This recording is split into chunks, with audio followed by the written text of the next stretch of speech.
Hello， 大家好！香港人中意買樓嘅地方終於揾到啦，佢就位於港珠澳大橋上邊蓋嘅港珠澳未來城。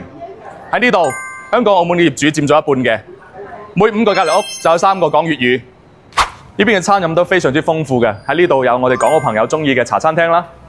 點解香港嘅朋友都中意買呢度？第一，位置無敵，一腳油門就可以去到香港。我哋距離港珠澳大橋僅200米嘅距離，通勤上班就好似行街一樣咁輕鬆。第二，生活圈高端，雙世錦百強聯手開發，中國人壽加6成。小區配備有健身房、海景陽台、國際品牌精裝，豪而唔靚。第三，視野炸裂，360度環島海景視野。另外仲可以睇到香港、澳門、珠海3個城市嘅景觀。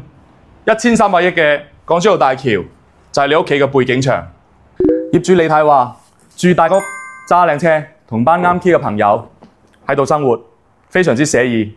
退休嘅林姨都話：喺香港400尺嘅屋換成珠海呢邊1200尺嘅大屋，同時依家有個大廚房，啱晒佢玩烘焙。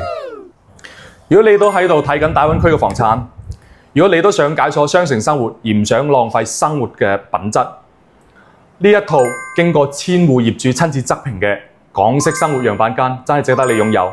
咁馬上11國慶就開始啦，開發商嘅力度會非常之大嘅。如果你都感興趣，關注我。